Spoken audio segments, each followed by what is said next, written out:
I'm working with this incredible therapist. Her name is Dr. Ange de Benedetto. I just adore her, and she was so wonderful.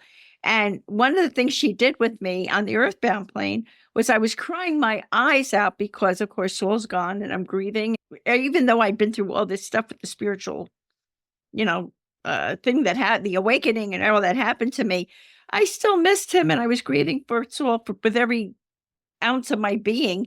And one of the things Ange said to me is, I'm going to give you assignments. I said, what kind of assignments? She said, I want you to go to a restaurant and sit there by yourself and order dinner. I said, what? I don't want to do that. I don't want to do anything without Saul. She said, Saul's not in your life now. He's on the other side.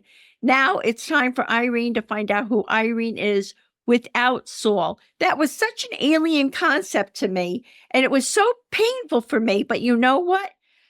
And I've been told that the people who help and go into healing are the most courageous people in the world because they're facing down their own stuff, which is the hardest thing to do.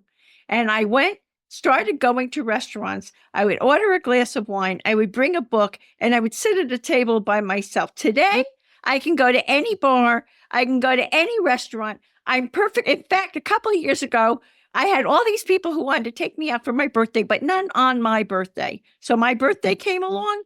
I took myself to a local restaurant. I sat at the bar. I had a glass of wine. I made a toast to myself and I had a lovely meal and I talked to the people in the restaurant. And my girlfriends cannot get over that because I have a lot of friends.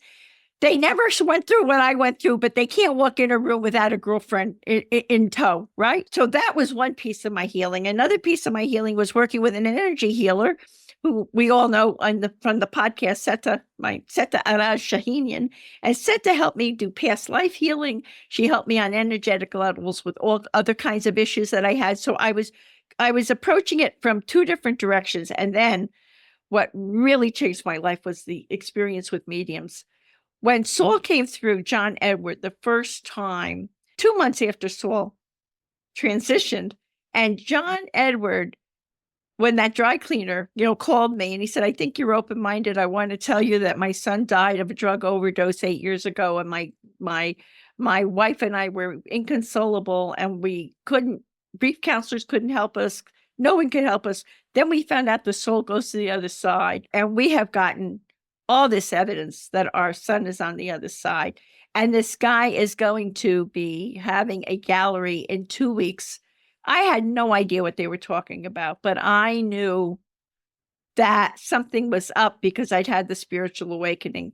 And I took Saul's car because mine had been completely totaled in the accident. There were still pieces of my car on the side of the road 6 months later.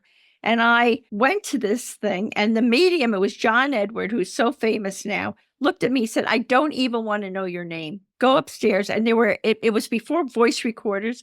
There were 35 people in the room and half of them were the grievers and half of them had brought someone to take notes because in those days it was before the voice recorder. And John Edward said, I'm getting a message from somebody, a guy who's talking about Dr. Pepper. And I said, Dr. Pepper? Oh my God. And I elbowed my dry cleaner, Joel, and I said, Joel, start reading. Oh my God.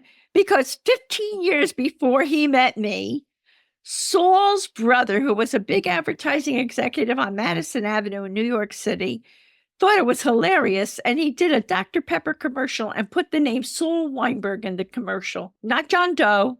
It was Saul Weinberg, like not a typical name on an ad. And the ad was like, Dr. Pepper is coming east from California, and let's talk to the man in the street, Saul Weinberg, about what he thinks about Dr. Pepper. And Saul used to laugh about that, and he'd talk about it, but it did not happen when I knew Saul. So I absolutely knew that John Edward was getting this from Saul. And he went on and on for 40 minutes. But he said, how long is this guy on the other side? And I said, 2 months. He said, this is an old soul. The way he is so articulate in what he's doing. I mean, it was so Saul. He's telling me you're wearing his skier charm under your blouse. It was like so Saul. And then the other thing, I had taken Saul's car because my car was gone and I had driven it about 5 towns away to my dry cleaner's house. I left it at my dry cleaner's house and I got in my dry cleaner's car and we drove another 5 towns to where John Edward was having this gallery at a Hilton nearby. One of the messages was, Saul is telling me, from John Edward, he's telling me you're driving his favorite car with Saul Z on the license plate. How the heck did John Edward know this? How the heck did John Edward know this? And kids used to call Saul Uncle Saulsy because he was like a teddy bear of a person. He sold condos in Hoboken, New Jersey, and they used to call him Uncle Saulsy. So with Saul's sense of humor, he had a license made that said Saulsy. And I mean, that's how I knew. Now I'm opening up and I'm going to all these mediums. And Saul's coming through any way he can. He's describing his toast to me through someone. He's describing the first kiss, the first way we ever kissed, the first meal I ever made him. I mean, how do these people know this? And then there was a common theme that they all kept saying, which was, and there was a divine plan that if certain things didn't work, your soulmates, you've been together many lifetimes, and there was a divine plan that if certain things didn't work out for you, and in this lifetime, Saul was going to leave first, and you're going to work together across the veil. What the heck is the veil? I didn't know what was going on, but I'm getting all the same message from all these. So he's coming through them and he's telling them.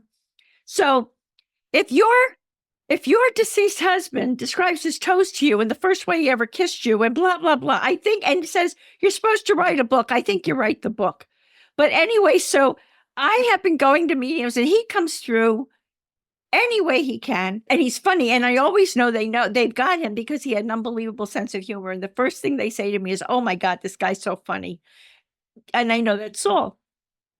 In fact, we had a joke because when I get mad at him, he'd start to laugh and say, you can't stay mad at me. I'm going to make you laugh. And he always did. And it pissed me off because I couldn't stay mad at him. He'd make me laugh. He was so funny. So anyway, how that extends is all these years I've been talking to mediums and getting information and he comes through and I know it's him. And every once in a while I feel a little blue. I don't do it as much anymore, but every once in a while I feel a little blue. So I reach out to Saul. I reach out to a medium, and I have so many mediums who I know. So I reach out to them and he comes through and they get different information depending on their ability, but it is Saul.